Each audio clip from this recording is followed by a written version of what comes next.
My legs are shot. My back is wrecked. I'm in an immense amount of pain.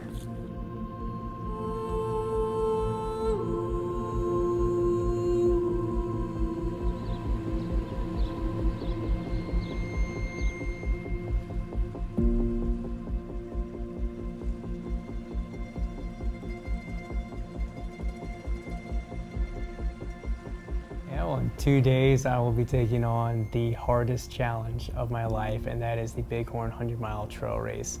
And I'm equally terrified and equally excited to just get rocking and rolling.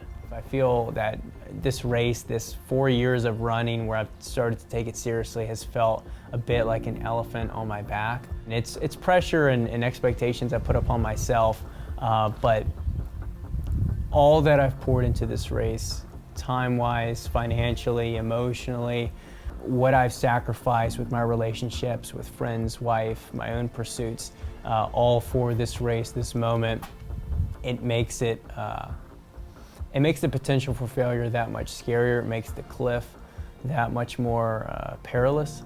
So the Bighorn 100-mile trail race takes place in the Bighorn Mountains of Wyoming. It's just outside Sheridan, Wyoming, kind of around the Dayton area, but you're right in the thick of it. So there's bears, mountain lions, all of that, crazy terrain, steep climbs, mud, snow. It's a little bit of everything, so it's going to be a hell of an adventure. About to leave for Wyoming. It's about 5 o'clock here. Should get up there around 1 p.m. Trying to double, triple, quadruple check, make sure I have every possible thing that I need to pack. The gel mishap was such a heart attack. I'd never felt that level of adrenaline, anxiety, panic in probably years. Maddie and I get to the Airbnb and we're starting to unpack stuff and get things upstairs. And she kind of has this panic look on her face. And I asked her, you know, what's wrong? And I thought she had locked the keys in the truck. And she's like, where's the white bag? And I didn't really realize what she meant at first. And then as soon as I did, I like almost fell back to the truck beside us in the parking lot, because all 70 plus gels that I had packed were sitting in my living room 12 hours before I was about to run the hardest race of my life. The phone jumps way too much, like that happens. And it's like, I don't want to have to do this. Like, yeah. There's gonna be a pocket for Just what? Okay. Yeah, please see Jeremy. During this weekend, so they tell you like, don't do it. Trying to This right? Yeah, that's what I'm running. It's like Skechers shape. 7:23. Got Joey already flexing, which is a good sign. We're starting this race in an hour and a half, so we're about to head to the start line, get ready. I think they have a tracker that we have to put with our pack, keep on us throughout the race, but we'll see you there. Yeah, my crew is a hodgepodge, but it's a dream team as well. We got Joey Muccio, just a golden retriever of a human being, a Leadville 100 finisher, and I was grateful to share that journey with him last year and help him get to that finish line, so I know he'll do the same for me. Of course, got Ty Morris as well. He's just a leader, simply put, a very strong leader, a strong man, and just a great motivating force as well. And then Griffin will be another very emotionally supportive character in this race. He was a key part of helping open my gym. He was there every day as a close friend and really family, helping put together machines and move stuff around and renovate, and those are memories I cherish forever, and I know this will be just another memory to share with him and to cherish as well. I have my wife, who will not be pacing me because she's terrified to do so, but she's my best friend. She's my light. She's my why. Any kind of cliche you want to throw in there, that's it. But she really is a rock to me. And when I'm in the thick of it and I'm struggling, and I've had this happen in a lot of races, I think about seeing her face at the bottom of this hill or seeing her face at any of the aid stations, and that really carries me. Some ass, but not like Does he sleep on maybe like oh yeah, it's cold. Yep. Hi, bub. Soft, sad, a lot of size in the arms though. The arms are easier. The legs like shrink, and then. I mean, I think what would help me early on, and what he needs to focus on for this like beginning 20, 30-ish miles is running half asleep, like staying as calm as possible, keeping that heart rate as low as possible, and burning as little calories as possible. I just think it's about sticking to the plan. What that means is he's going to be emotional, he's going to be happy, he's going to be sad, he's going to be pissed, and those emotions can knock you off the plan that you set if you're not careful. Just don't let the emotions lead the way. You had the plan, stick to the plan, go execute. Here we'll see you at the finish on Saturday. Let's go. Thank you. They'll be up the trail for you. Let's go, Jeremy!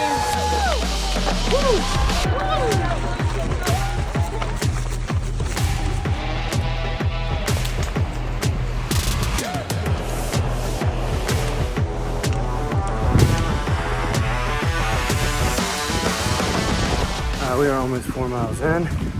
Feeling pretty good. Definitely hitting a long, steep climb. I think we keep up a pretty steep climb until 6 miles in, and it flattens out a little bit more. Get into Dry Fork and see my crew. Look at these freaking views. I'm about a little over 5 miles in. We're still climbing. I think we're getting close to done with this initial climb. Maybe like 2,300 feet of gain in. But it's getting beautiful. Energy's pretty good. Starting to get a little warmer, but not too bad so far. I heard we got a flat. I mean, complete, bro. This is part of the 8, that's what he wanted. Dead, like, right. You know, so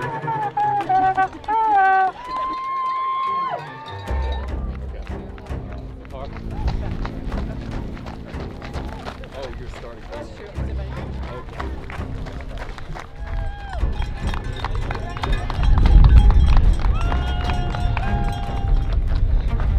Bang, bang. You gotta take the whole vest off. With the fork.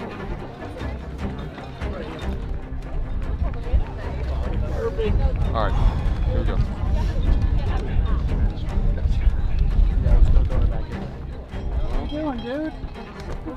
Why are you slower? That's the problem. I got- There's no way in hell you were behind me. no, keep drinking. I'll follow you down. I'm good. I'm good. Up you guys. 20 miles in, dealing with some fatigue. The last 2-3 miles have been a little hard. I think I just feel a little tired. So I'm hoping that I get to Dry Fork or Footbridge with the crew. I can sit down, restart, get some cold water down my back and head, cool off, eat some ramen, and start the trek with Joey. So, you know, these races are roller coasters. So down now, I'll be up soon. New life, new fucking life. There's a spring there with fresh water, and so drank a ton, poured some on my back, my head. 23 in, another 5 to 6 to go to see the crew, and feeling fatigued, very fatigued, but I'll come out of it. I'll come out of it soon. I already am.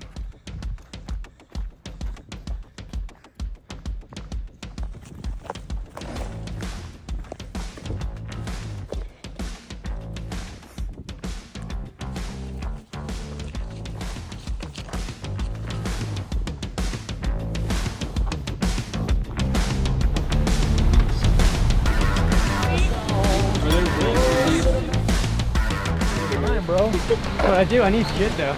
I need chafe here, even though I'm gonna put on the overzip. Okay. I need to chafe that up. I want fruit, You need the headlamp and poles. chapstick, definitely poles and headlamp. I want to be out of here in like 7 minutes. Yeah. Okay. I would say 5 minutes. I've made up some time. I want to like recharge here. I had a hard time with the heat. The last 4 miles have been better, but Yeah. Crush. Freaking seriously, you're way ahead of schedule. All right. it needs to be that way. Come on. Yeah, it It does. needs to be that way. It's freaking work. All right, let me do one more penguin ring, and we'll get going. Penguin ring. pineapple ring. That's what I thought you said.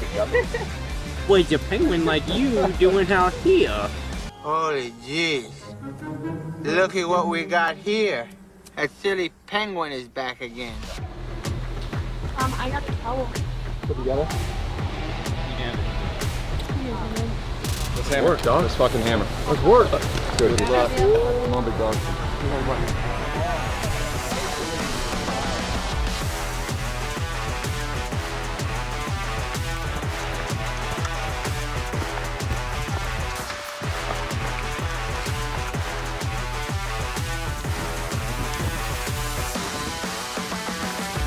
All right, quick update. 6.5 miles into this stretch, about 36 miles in for Brock. Halfway, or not even halfway up our way to Jaws, and this is just absolutely beautiful. Check this out. Pretty sick. I'm chancing it, no rope. Oh boy.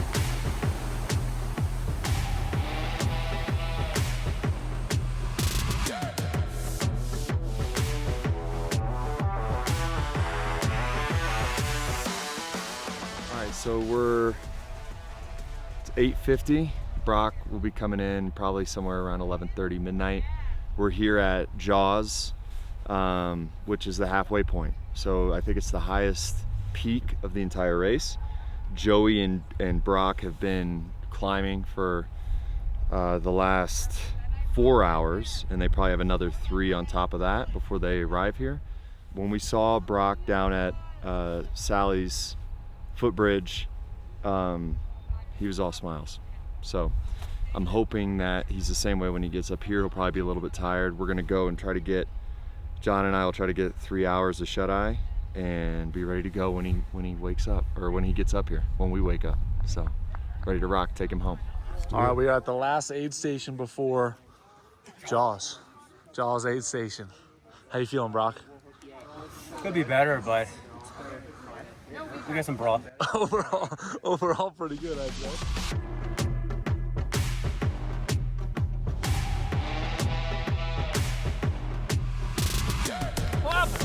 What's up? How you guys doing? We got to go to the aid station. All right, cool. And then we'll come back and sit down. Okay, socks. We need to dry his feet. It's pretty muddy. Okay. Jacket, gloves. Yep, we got all that. Possibly beanie. Because right now, it's all mud the first 6 miles out there. Feel pretty good. I had a big high from like 40 through 44 maybe, past Jeremy around. We were like 44 up. He's definitely feeling it. I am too though. Take care of it. Yes, sir. Let me have the vest. Yep. It's a metal, it's a paint can opener. Throw a bunch of GoGels in there? Not this black pack. That right there. All right, we're getting out of here. What time is it? Dude, 8 minutes. Okay. Yes. So the extra pair is Vest first? No. That's on top. So you get to all the stuff. Love you. Go. Woo! pieces. Deuces. Get out there, boys. How feeling? Could be better, but spirits are good. Body's Let's go, baby. body's in a good shape. Start That's all I going. can ask for. Count down from 20. Good 18 miles. It was 18 miles of straight climbing, so there were some ups and downs. Early on it was like pretty high, then there was a downtrend, and then he had like 5 miles of just like super pumped, crushing it, killing the uphills, and then we hit like 5 miles of mud, which half of that he was super high on, and then at the end kind of started slowing down, but then we started just picking up some light jogs and walks once we got on some flats and some downhills, and overall still moving incredible, still holding like a nice 20-minute pace on uphills. So now basically turning around with Ty, they're just hitting this mud for 5 miles again, and then it's all downhill for the rest of that 18 miles. So overall moving good, feels good, no injuries, nothing's really nagging him.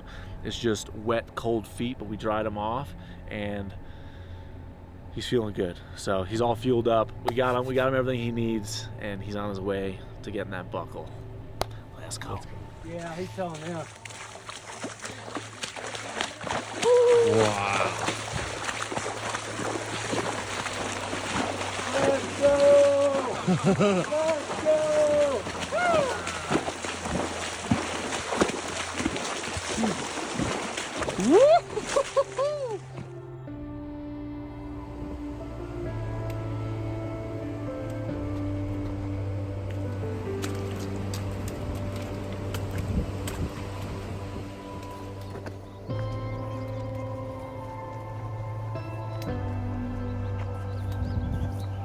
So we are sectioning out what he needs at this aid station for him to head out towards the next aid station. So we just want to show up there prepared because we're not driving straight to him.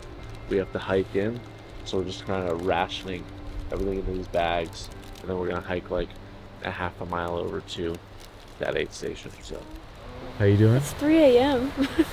I'm really tired.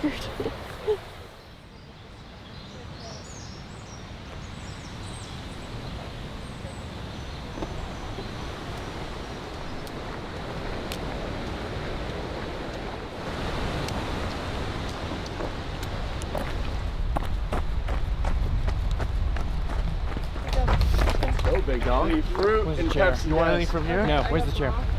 Over here. Follow me. Yeah, those last 2 miles with Ty, I got more quiet, not out of a place of anger or frustration, but just out of a place of fatigue and focus. I think I was just feeling the weight of all the emotions crash into me of, I'm really doing this. I still have 14 hours or 12, 14 hours ahead of me. What carried me through those last few miles was thinking about Maddie and thinking about seeing her specifically at the aid station. And so when I did get to see her and she came up to me, I just put my arm around her and put my head on her shoulder and just started crying. It was a mix of gratitude, it was a mix of happiness just to see her. Bottle filled with water, put the electrolytes in, not until we get to the aid stations. He's usually good for them.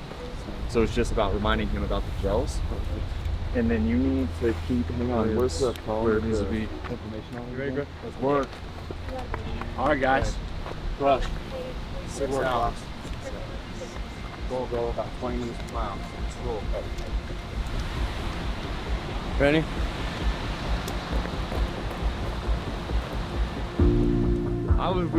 We didn't talk for the last 2 hours. No way. Didn't say a word. And the downhill was tough, man. I mean, I gotta hand it to him. Like, he was going slow, but he ran like the last 2 miles. You know, he like a 60-minute mile and a 17-minute mile. Yeah. At the end. But he's gonna make it. Oh yeah. He's gonna make it. Yeah.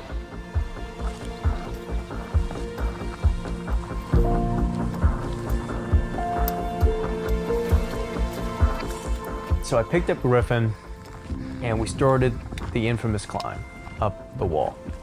And I figured out real quick why it's called the wall, because it's 3 miles of straight descent, nearly 1,000 feet per mile climb, and that took the life out of me.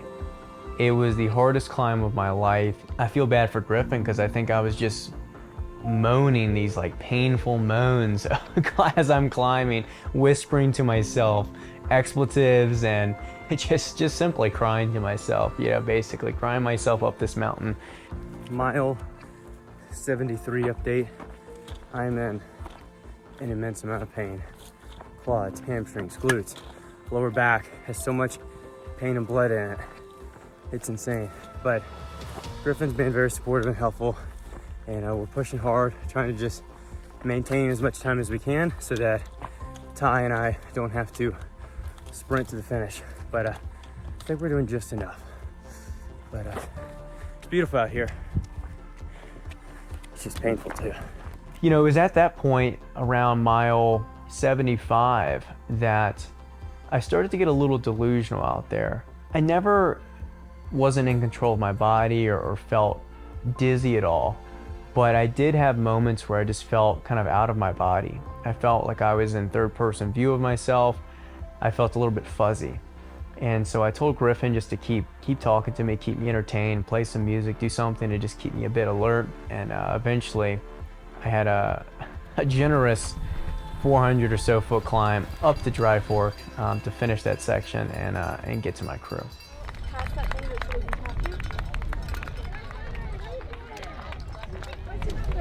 want water or Coke first?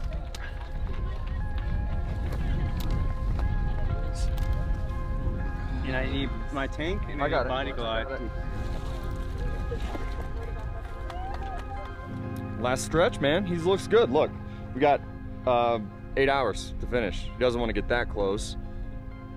We're gonna move him along a little quicker than 8 hours, you know what I'm saying? But he's got time. He's got time. This is good news. So he's a little pit stop in the porta potty, and we'll be on our way. Last poops down. Let's fucking do this. Last leg to go. That was the gnarliest climb I've ever done in my life. My legs are shot. My back is wrecked. I'm mud everywhere on all the crevices.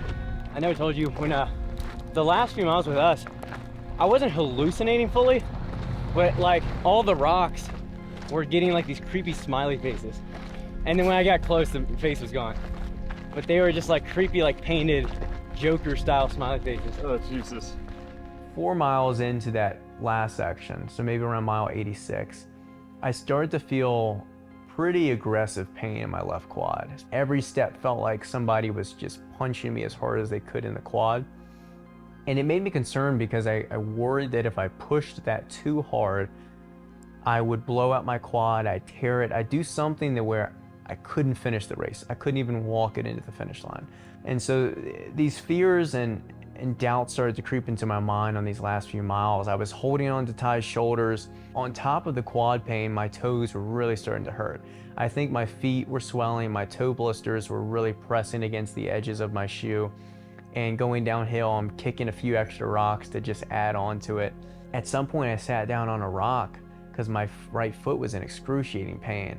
And I looked up at Ty and I was like, man, we're not gonna make it at this pace. It's gonna be really close. This can't be happening. Like, I can't lose my race right here. And I kind of looked at the ground, I looked down for a second, and I made the decision that I was not gonna lose my buckle. I was not gonna waste away this race and this effort and all that I poured into this over a pinky toe, over my toes hurting. And I stood up and I started sprinting down the mountain. I kind of just like stepped out of my mind. I had no thoughts, my mind went blank. It was like my last surge of intensity, I guess, in the race, where I just got in the zone and just wiped everything out of my mind.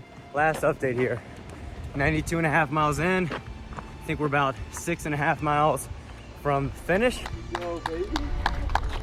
Quarter mile left.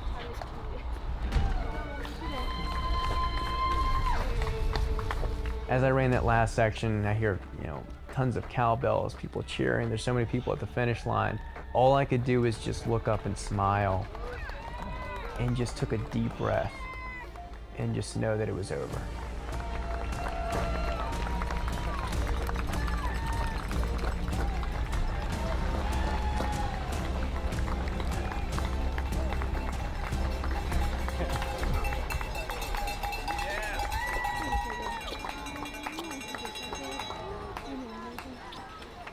I don't know if I've ever had anything sweeter in my life, of some kind of culminating moment like that, where I feel like it all paid off, and I could control the narrative and write the ending of my own story like that.